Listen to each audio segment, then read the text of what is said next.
Hi, my name's David Bell and I've been trading for about 14 years now, and I've tested hundreds of strategies over that time. And 9 times out of 10, I've lost money, but I eventually found one strategy, system or method that actually allows me to make 100 grand plus per year. It's made up of just 3 numbers, 1, 4 and 10.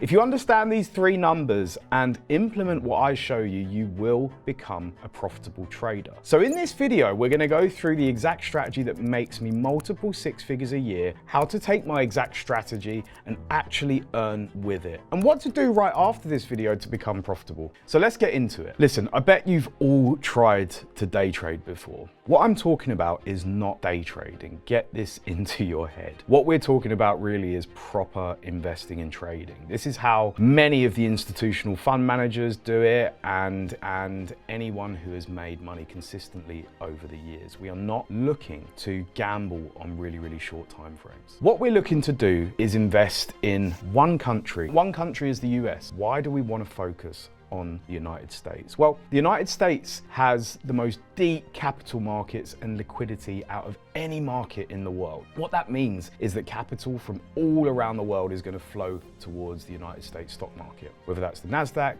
New York Stock Exchange, doesn't matter. That is the place that money wants to flow, and therefore that gives you the best chance of placing your money in line with those flows. We're looking to use 4 moving averages. 4 moving averages are the 20, the 50, the 100 and 200, because that means that we are looking at trend.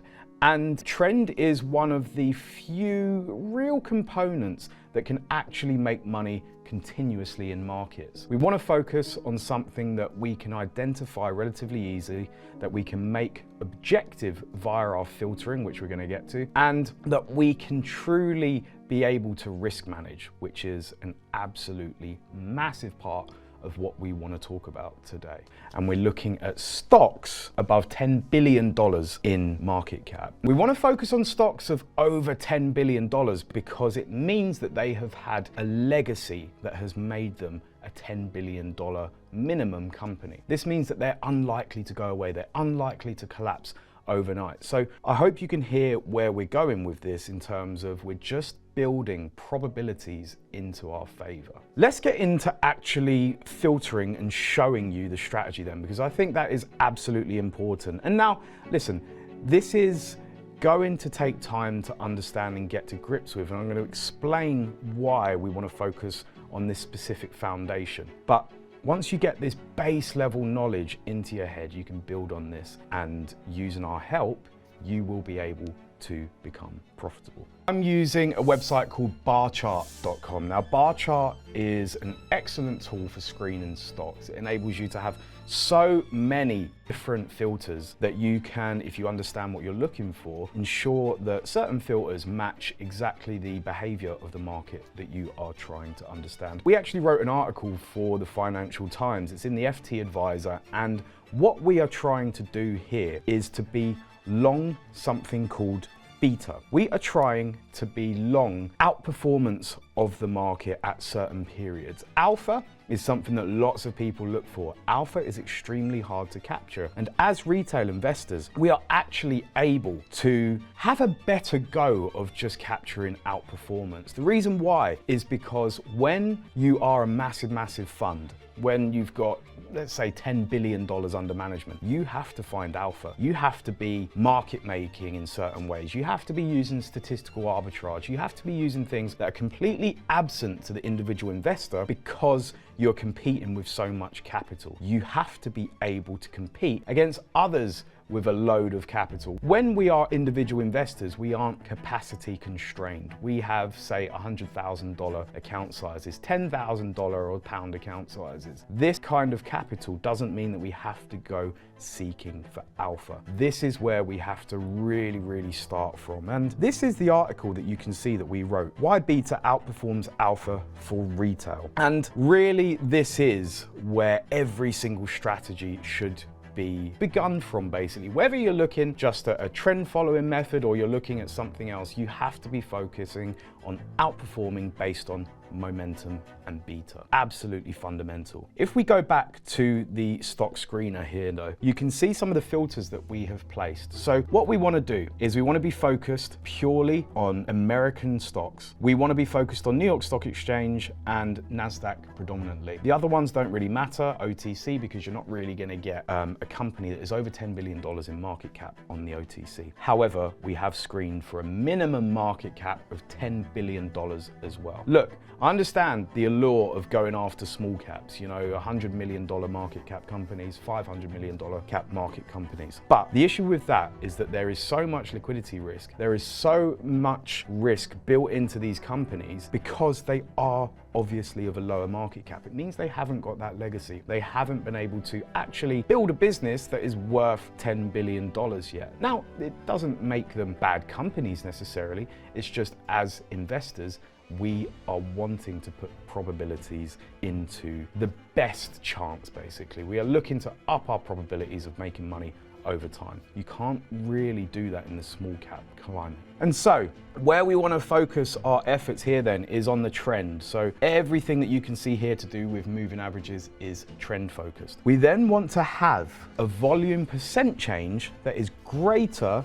than 10% of the last 20 days average volume. Bit of a mouthful, but basically what we're trying to identify is the most recent move has basically caused the market to really be intentful about buying the stock. It's not a false breakout. These are really the things that we're focused on there. And another quick little deviation from these is that we want to have a new 20-day moving average signal made. Now, the 20-day moving average will move faster because it's only the average price of the last 20 days. And so when you get a new signal there, it means that we've moved according to the most recent prices. We then are looking after this for a couple of specific things which I can't really get into now, but are very, very key. This will come down to more discretionary factors such as what sector it's in, whether the sector is overvalued relative to others currently, or whether the stock is under or overvalued relative to the sector. We'll get into the current climate as well. We'll get into whether the macro regime is actually, I guess, in line with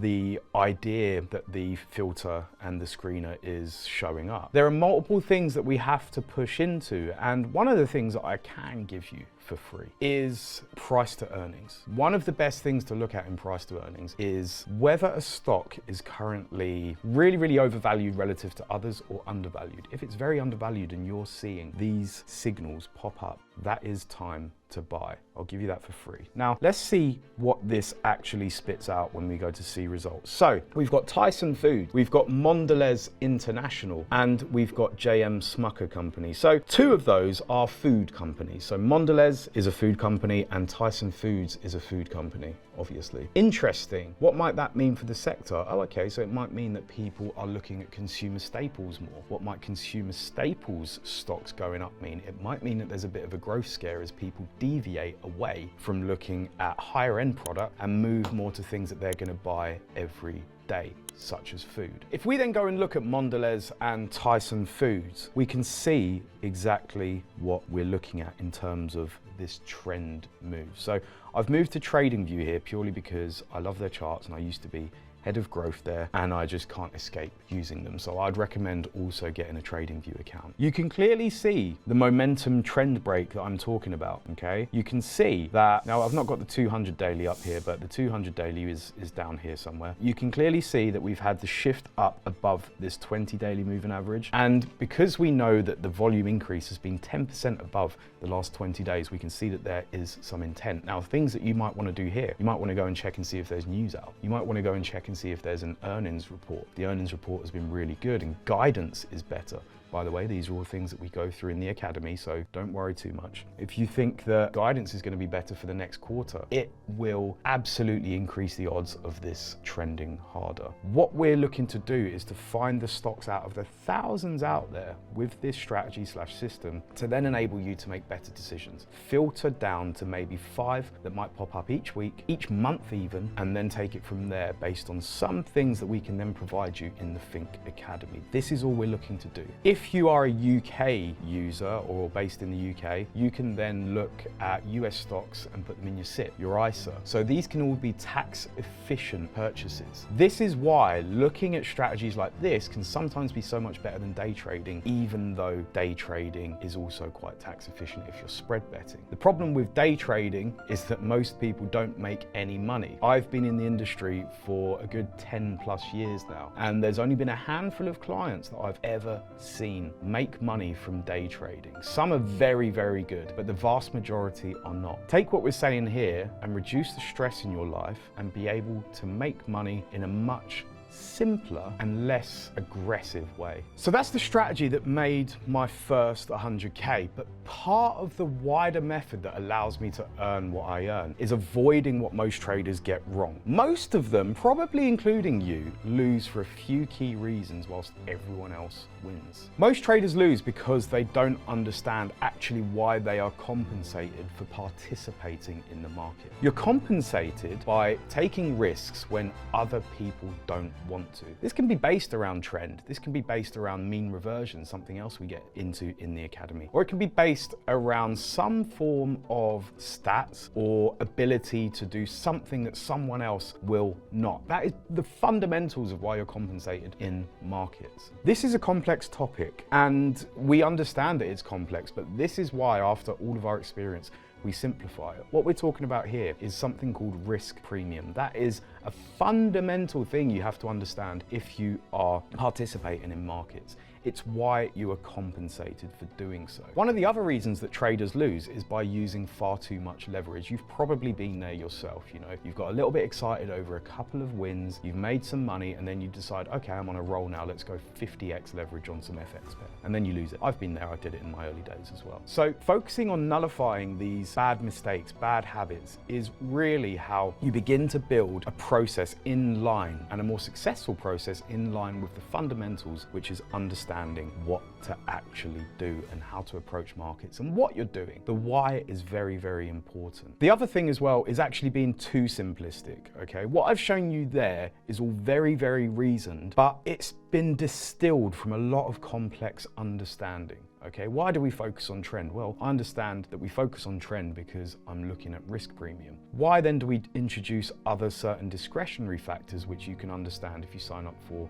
the Think Academy? Well, because of these reasons. It depends on the context, of course, but these are all things that I have understood from 14 years of being in markets. They are very complex, and what we have done is distilled them into very simple ways for you to understand. It basically speed runs your learning, in short. So you know what the strategy is, and you know what not to do in order for it to work. But how do you actually win? What do you need to do right after watching this video to start trading profitably? Well, click the link below and have a read through, because this might not actually be for you. You need to make sure that you understand what we have on offer here, because this is going to fundamentally change your approach to trading, and you have to be ready for that. So click the link, have a read, and make sure that you understand exactly what the Think Academy is and how it's going to benefit you.